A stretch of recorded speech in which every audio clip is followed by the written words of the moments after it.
Much better than the first half. Try to play an open game.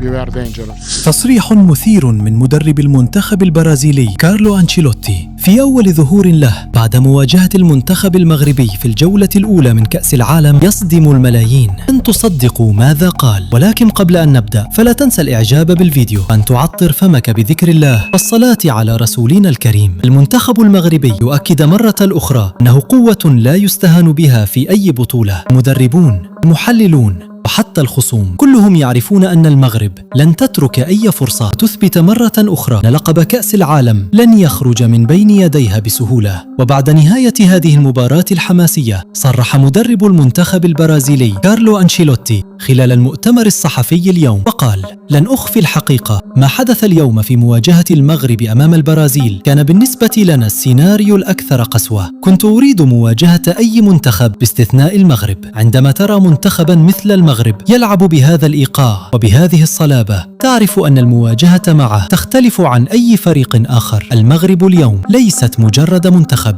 بل قوة بدنية وتكتيكية وروح قتالية يصعب التعامل معها. لم يتركوا لنا أي مساحة، لقد سيطروا على الإيقاع. بصراحة عندما تدرس المنتخب المغربي تكتشف أنك تواجه فريقا لديه شخصية بطل، لديه طموح ولديه شيء لا يدرس في أي أكاديمية، إنها الروح المغربية. وهذه الروح هي أصعب ما قد يواجهه أي مدرب. لقد قلت للجهاز الفني منذ الآن: نحن سنواجه أحد أصعب المنتخبات في البطولة ويجب أن نكون جاهزين. المغرب اليوم تظهر أنها تتجاوز كل الحدود لتترك بصمتها بوضوح. واختتم المدرب حديثه قائلا: أي فريق سيواجه المغرب الآن عليه أن يكون مستعدا لمواجهة قوة لا مثيل لها. وفي النهاية شاركونا آراءكم حول هذا الموضوع، ولا تنسوا الإعجاب بالفيديو والاشتراك في القناة ليصلكم جديدنا.